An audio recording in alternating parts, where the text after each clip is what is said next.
Oh, hey man, I'm glad you finally decided to show up. You needed some help. Well, I'm here. Well, I can dang sure use the help, that's for sure. Yeah. Yeah.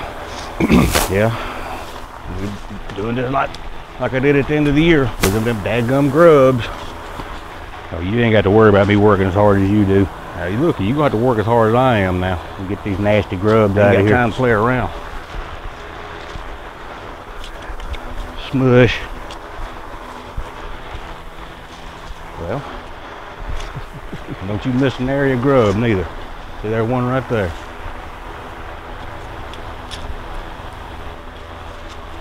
Come on, man, get with it.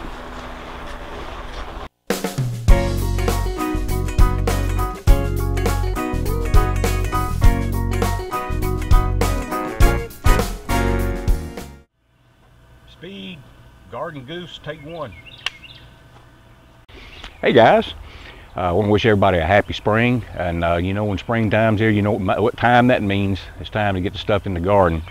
And so I'm going to shoot a quick little video here for you, and we'll go through a little bit of the motions of what's been going on here over the last few days, trying to get this garden ready and outside of raised beds, and dealing with the grubs, as you saw in the opening video there with my helper there, helping me get those remaining grubs out of those beds. But basically I had to redig every one of these beds by hand all the way to the bottom, which I always hate to do that because of the messing up the worm trails and that type of thing. But the worms will find their way, and but we had to get rid of them grubs.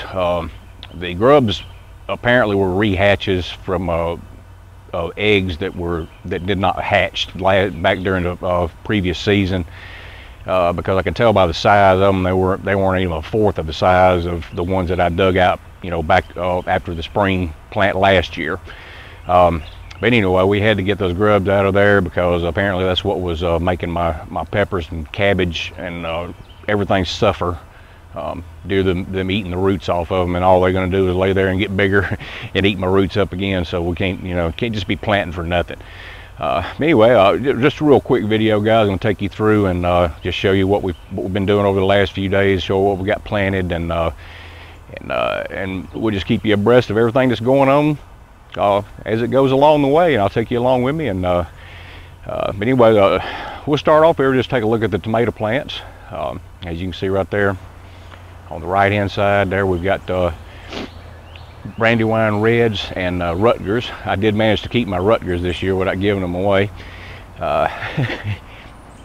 And on the left hand side of the bed there, we have the Better Boys and Big Beefs. And I did say one Campari tomato experiment that we did last spring, and then we did it in the greenhouse, and now I took a sucker off of it, and we're going to try it again outside this year. And but they're doing fine. We did trench plant those, and like I said, I'm going to post some links to previous videos, and put them in the description box below, where you can go in there and take a look at how we trench planted these tomatoes and how we planted everything else, because I just don't feel it necessary to take you guys through all that again. You know, I do it the same way every time, so you know, there's just no sense in beating the dead horse. But anyway, let's move on down to the pepper bed here.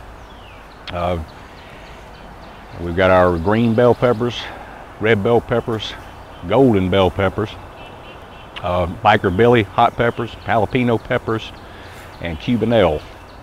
And hopefully we'll have better luck with them this year than we did last year due to the grubs. But everything should be fine, guys. And then we just move on down here. We planted our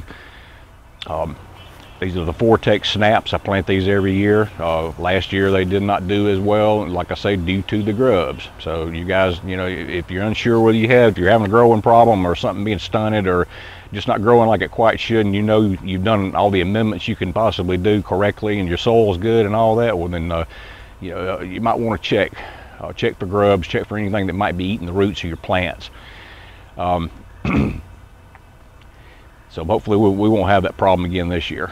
And then moving on down here, guys, this year I only did one bed of cucumbers, and I didn't put about half as many cucumbers as I did last year.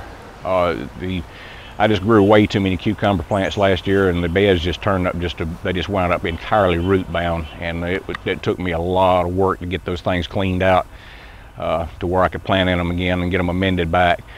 But anyway, I figure we can get as many cucumbers or more than we did last year just with these fewer plants. Give them a little bit room to grow and expand, and I just don't need that many plants, and I'm only going to do Sumter and Excelsior this year. I like the way they did last year. I like the size of the cucumbers. It's perfect for pickles. So we're going to do that this year, and leave out the Boston pickling and other varieties that I've tried before. And there's something new here this year that we did not do last year. We're going to use this last bed here for our onions, and we've got some red onions and golden sweet onions. And hopefully we'll have better luck with them this year, because we did with starts this year rather than the sets. I will not do any more sets, as I had said in that video. They did not do well for me. They have never done well for me, and I've had better success with onion starts. So that might be something you want to keep in mind. If you want to grow big onions, try to use starts and just barely plant them plant the roots under the soil, and then that bulb will have a place to grow.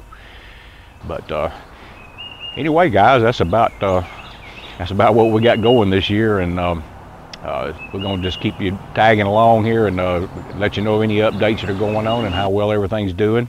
But in the meantime, I hope all you guys are getting your stuff ready and getting planted, and looking forward to seeing you guys' videos. And until next time, may God bless you, and we'll see you next time.